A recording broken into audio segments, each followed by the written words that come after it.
जय हिंद साथियों, स्वागत है आपका हमारे YouTube channel Hindi with Shashi में।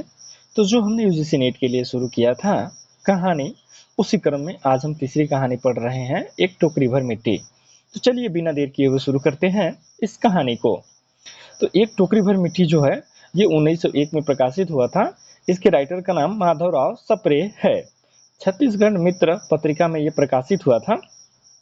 इसमें विधवा बुजुर्ग महिला की पीड़ा की कहानी है। कहानी का केंद्रीय तत्व जो है आदर्शवाद है। अंततः जमींदार का हृदय परिवर्तन होता है और इसमें वर्ग भेद की कहानी है। ये देख सकते हैं, ये मेरे द्वारा बनाए गए नोट्स हैं, की पॉइंट्स हैं, जिसके द्वारा आप पूरे चैप्टर को याद कर सकते हैं और इससे लगभग हर एक बार के एग्जाम में क्वेश्चंस बना है।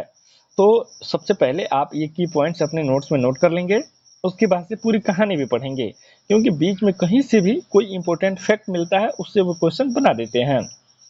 इस तरह से इसके प्रमुख पात्र देखेंगे। बुजुर्ग विधवा है, जमींदार है, बुजुर्ग विधवा की पोती है, जमींदार का वकील है। अब शुरू करते हैं इसके बारे में कुछ आलोचकों का क्या मत है। तो आलोचकों में देख लेंगे तो देवी प्रसाद वर्मा और अधिकांश विद्वानों द्वारा सहमति बनी कि यह कहानी हिंदी की प्रथम मौलिक कहानी है।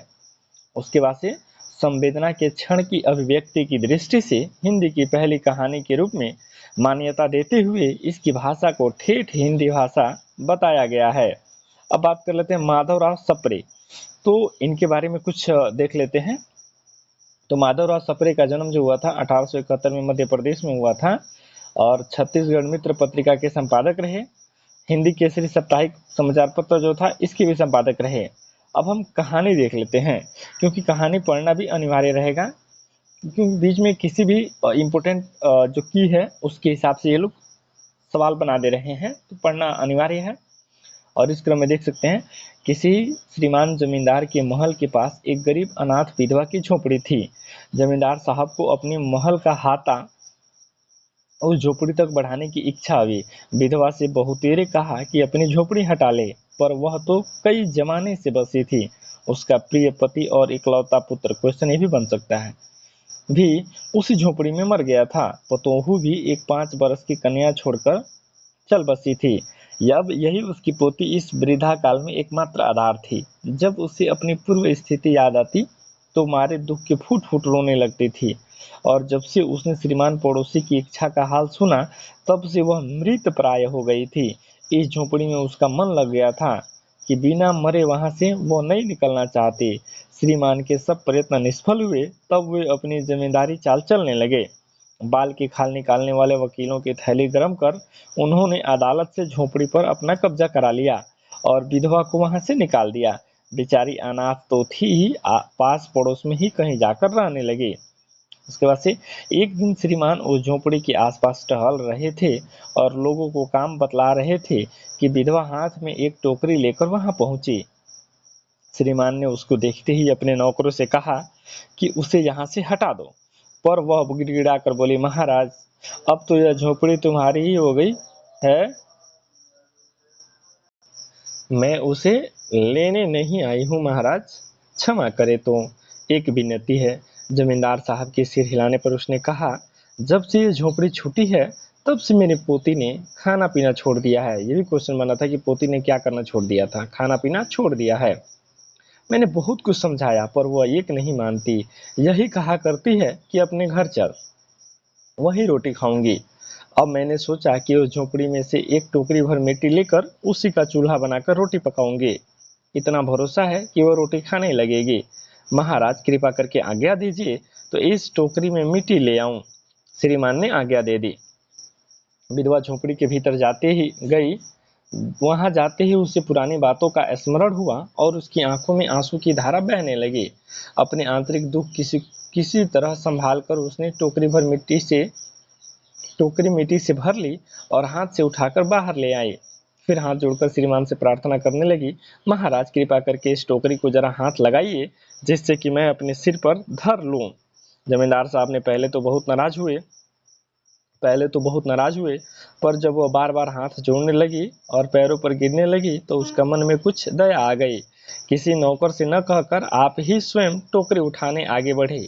ज्यों ही टोकरी को हाथ लगाकर ऊपर उठाने लगे, त्यों ही देखा कि यह काम उनकी शक्ति के बाहर है। फिर तो उन्होंने सब ताकत लगाकर टोकरी को उठाना चाहा, पर जिस स्थान पर टोकरी रखी थी वहां से वह एक हाथ भी ऊंची न हुई। वह लज्जित होकर कहने लगे, नहीं, यह टोकरी हमसे न उठाई जाएगी। यह सुनकर विधवा ने कहा, महाराज नाराज न हो, आपसे एक टोकरी भर मिट्टी नहीं उठाई जाती, और इस झोपड़ी में तो हजारों टोकरियां मिट्टी पड़ी हैं, उसका भार आप जन्म भर क्यों उठा सकेंगे? आप ही इस बात पर विचार कीजिए। जमींदार साहब का धन मद से गर्वित हो अपना कर्तव्य भूल गए थे, पर विधवा के उपयुक्त वचन सुनते ही उनकी आंखें खुल गई। कृत कर्म का पश्चात कर उन्होंने विधवा से क्षमा मांगी और उसकी झोपड़ी वापस दे दी। ये रही वो कहानी। अब हम यहाँ से देखेंगे इसके बारे में कुछ फैक्ट जो है वो देखेंगे। तो कथा सार आप देख लीजिए। जमींदार द्वारा अपने महल के अहाते के लिए एक बूढ़ी विधवा की झोपड़ी हटाने और जमींदार की आंखें खुलने के पश्चात झोपड़ी जमीन वापस करने की छोटी सी आदर्शवादी कथा है। मुख्य पात्र आप देख लीजिए, गौण पात्र देख लीजिए, जो कि मैंने ऊपर चर्चा भी किया था। फिर नीचे आते हैं तो इम्पोर्टेंट चीज है इसमें कि विधवा बुजुर्ग महिला की पीड़ा है, शोषण का चित्रण है, कहानी की मूल संवेदना हृदय परिवर्तन है, मानवता का संदेश है, जमींदार के हृदय परिवर्तन, वर्ग भेद की कहानी। तो ये सब मैंने आपको बताया था, ये की पॉइंट्स हैं। एक चीज और है ना, एग्जाम में कई बार पूछा जाता है कि उसकी प्रमुख पंक्तियां क्या है या प्रमुख उदाहरण क्या है। ठीक है, कई बार दे देता है और मिलान करने के लिए देता है, ये पंक्ति दे देगा और इधर कहानी का नाम दे देगा। तो जब तक आप पंक्तियों पे ध्यान नहीं रखिएगा वो कहानी नहीं हो पाएगा। इस तरह से देखते हैं, किसी श्रीमान जमींदार के महल के पास एक गरीब अनाथ विधवा की झोपड़ी थी। जमींदार साहब को अपने महल का हाथा उस झोपड़ी तक बढ़ाने की इच्छा हुई। विधवा से बहुतेरे कहा कि अपनी झोपड़ी हटा ले, पर वह तो कई जमाने से वहीं बसी थी। उसका प्रिय पति और इकलौता पुत्र भी उसी झोपड़ी में मर गया था। पतोहू भी एक 5 वर्ष की कन्या छोड़कर चल बसी थी। उस झोपड़ी में उसका मन लग गया था, बिना मरे वहां से वो निकलना नहीं चाहती थी। ये रहा, और ये भी इम्पोर्टेंट पंक्ति है, बाल की खाल निकालने वाले वकीलों की थैली गरम कर अदालत की झोपड़ी में अपना कब्जा करा लिया। कानून व्यवस्था का दुरुपयोग कर उस बुजुर्ग महिला को वहां से निकाल दिया। ये प्रमुख पंक्तियां हैं। फिर थोड़ा आगे देख लेते हैं, आगे प्रमुख पंक्तियां हैं, ऊपर आप देख लीजिए। इसमें देख लीजिए, विधवा झोपड़ी के भीतर गई, वहां जाते ही उससे पुरानी बातों का स्मरण हुआ। अपनी मिट्टी के प्रति स्नेह से उसकी आंखों में आंसू की धारा बहने लगी। अपने आंतरिक दुख को किसी तरह संभाल कर उसने अपनी टोकरी में मिट्टी से भर ली और बाहर ले आई। ठीक है, इसके बाद ये देखिए, जमींदार साहब धन मद से गर्वित हो अपना कर्तव्य भूल गए थे। इसमें ज्यादा तो कुछ इंपोर्टेंट पंक्तियां नहीं थी, लेकिन जो है वो आपके सामने है, इसको आप अपने नोट्स में शामिल कर लीजिएगा। फिर देख लेते हैं क्वेश्चन जो कि जून 2025 के एग्जाम में पूछा गया था। मैंने इसको शामिल किया है ताकि आइडिया आपको लगता रहे किस टाइप्स के एग्जाम में क्वेश्चंस बनते हैं और ये कितना इंपॉर्टेंट कहानी है। आप देख सकते हैं ये जून 2025 की ही बात है, यानी कि ज़्यादा पुराना नहीं है। अब यहाँ आप देखिए, कह रहा है कि निम्नलिखित में कौन सी पत्रिका या रचना माधव प्रसाद मिश्र से संबंधित नहीं है। ठीक है, सुदर्शन, एक टोकरी भर मिट्टी, सब मिट्टी हो गया, वैश्योपकारक। तो एक टोकरी भर मिट्टी जो है ना, माधव प्रसाद मिश्र की नहीं है, क्योंकि यह माधव राव सप्रे की है, मिश्र की नहीं है। ठीक है, माधव राव सप्रे की है।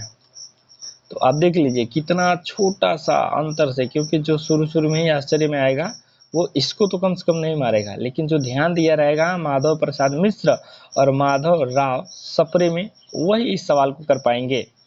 अब हम आगे देख लेते हैं। आगे में ये है कि ये हमारी अनुक्रमणिका है कि क्या क्या पढ़ना है। तो इसमें पहली कहानी चंद्रदेव से मेरी बातें हमने पढ़ चुका है, प्लेलिस्ट में इसका ऊपर मिल भी जाएगा।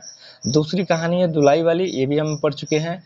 तीसरी कहानी आज एक टोकरी भर मिट्टी भी पढ़ लिए, प्लेलिस्ट में आपको मिल जाएगा। अब चौथी कहानी है कानों में कंगना, वो अगले दिन पढ़ेंगे। मिलेंगे अगले दिन कानों में कंगना के साथ, तब तक के लिए धन्यवाद।